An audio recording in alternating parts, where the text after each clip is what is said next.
Bonsoir à tous. Ce soir, je vais vous parler d'une opération qui a commencé.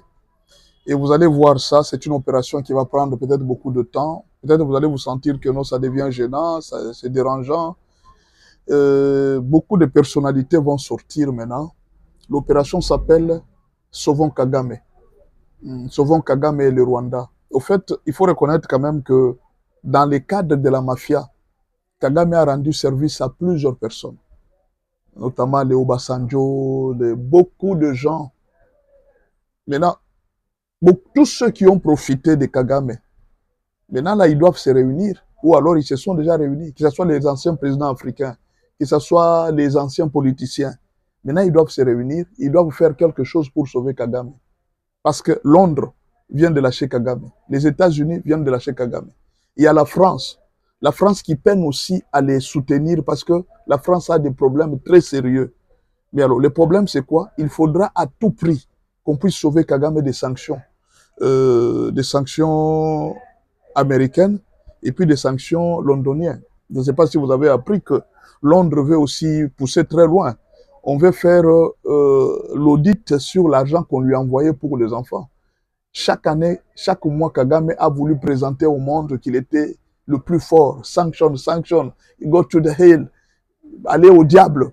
Il montrait que les sanctions, c'est rien. Tout ça, pourquoi? Parce que pour essayer de montrer à Félix Tshisekedi que Félix ne vaut rien.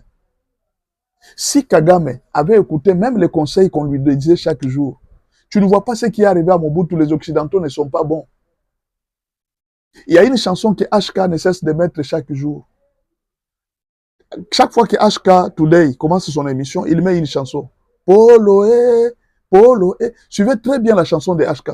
Vous allez entendre les conseils que HK donne à Kagame. Il dit Kagame, Polo, n'a bengi combien de fois? Aux confiance au PC pas Bamindele. Tu prends ta confiance, tu donnes ça aux Blancs. Un jour, ils vont te trahir. Ces gens, un jour, vont te trahir. C'est une chanson, ils donnent les conseils. Maintenant, le problème, c'est quoi? Pour le moment, tous ceux-là qui peuvent avoir une certaine influence, que ce soit auprès de Félix Tshisekedi, que ce soit auprès des Nations Unies, que ce soit auprès des États, au niveau des États-Unis, au niveau de l'ONU, ils sont tous mobilisés pour sauver Kagame. C'est pourquoi, par exemple, vous allez voir la sortie de Matata Ponyo. Qu'est-ce que Matata Ponyo a dit? Il a voulu justifier. Au fait, Kagame pensait que quand je vais dire que je reconnais que je suis en RDC, pas comme on dit, une faute avouée est à moitié pardonnée. En fait, il pensait que une faute à moitié est avouée, pardonnée. Je reconnais que je suis en RDC et que cela pouvait l'aider à se dédouaner de cette histoire de cette histoire de M23. Il dit, je reconnais que je suis en RDC, que je travaille avec les M23, mais les M23 ont leurs objectifs. D'où, maintenant, moi, je me suis dédouané. Je reconnais ma faute. C'était pour de tels objectifs, mais les M23 avaient leurs objectifs. Mais alors, il faut faire sortir des gens crédibles. Tous ceux qui ont déjà parlé ne sont plus crédibles. C'est ainsi qu'on est parti ramasser Matata Ponyo. Essaye aussi de parler pour les M23. Quand vous voyez Matata Ponyo, toutes les questions qu'on lui a posées sur TV5, ce sont des questions orientées. L'objectif, c'était quoi? Parler pour les M23 et montrer que Tshisekedi est mauvais. Maintenant, ça ne marche plus. Que ce soit sur le plan international, le deal est déjà signé. C'est trop tard pour le moment. Et puis, cet accord de paix, le départ de Kagame ne dépend plus de tout ce qu'on va dire. Kagame est obligé de quitter la RDC. Par l'ONU ou par force, il sera obligé de quitter la RDC. Donc c'est trop tard. Ils sont en train de venir chercher à sauver Kagame, c'est maintenant trop tard. Nanga n'a plus de crédibilité. Tous ceux qui parlaient pour Kagame n'ont plus de crédibilité. Maintenant, Kagame commence à prendre, à pêcher tous ceux qui travaillaient pour lui, qui étaient même non connus.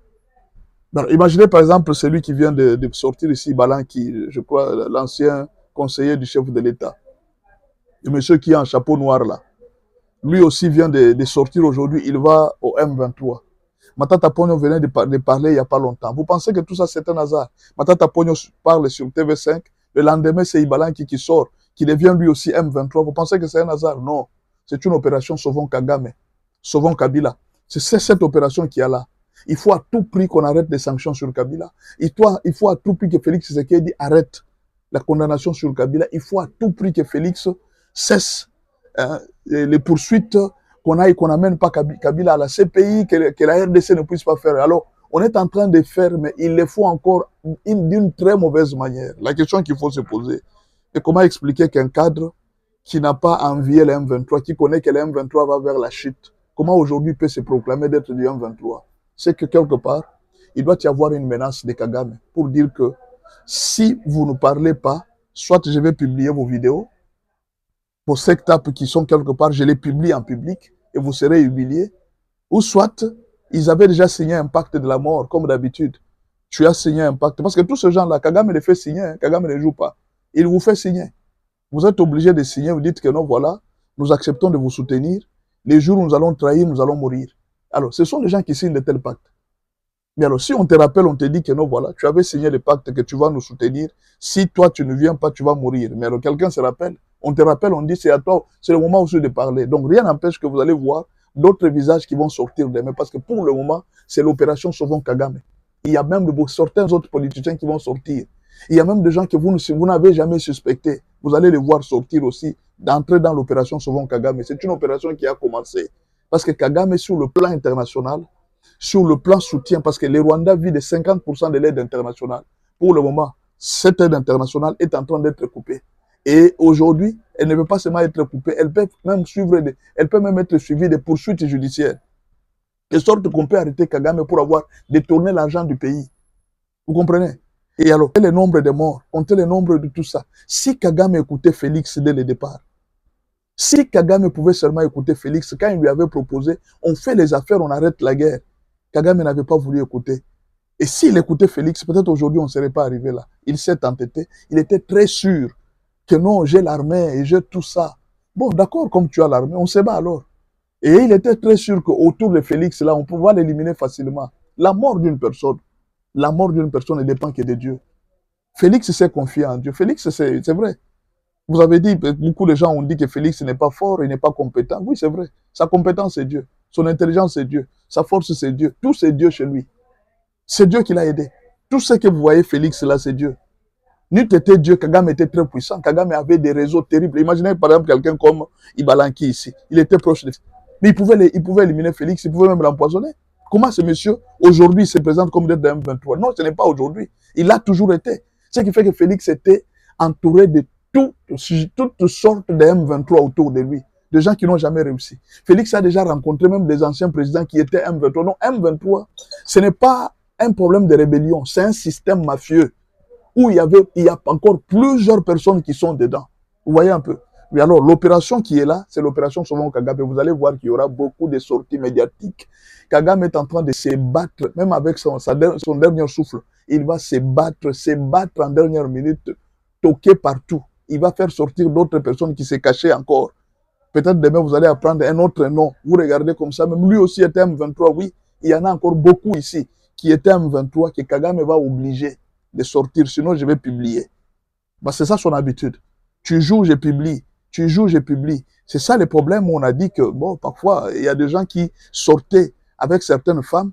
Hein, vous voyez, vous sortez avec une femme. Cette femme-là, quand vous couchez, vous êtes endormi, elle vous filme, elle filme votre nudité. Vous ne savez pas. Ce sont des femmes spécialistes qu'on a entraînées. Vous voyez un peu. Ce sont des femmes qui ont été entraînées. Et regardez même la sortie de Desocho, c'est la femme ici qui est partie même jusqu'à Goma. Vous pouvez vous imaginer qu'un pays qui est en guerre, cette femme se déplace jusqu'à Goma facilement, même jusque vers la rébellion. Cette femme peut se déplacer sans l'accord de Kagame. Donc peut-être elle aussi, elle était M23, on ne sait pas. Vous voyez un peu. Tout ça là, aujourd'hui on commence à ouvrir les yeux pour comprendre. Donc Félix avait des gens autour de lui qui étaient M23 sans qu'il puisse le savoir. Mais vous allez voir encore beaucoup d'autres choses sortir. Tout ce que vous êtes en train de voir là, ce n'est pas un hasard. C'est une vaste opération qui a commencé, opération Sauvons Kagame.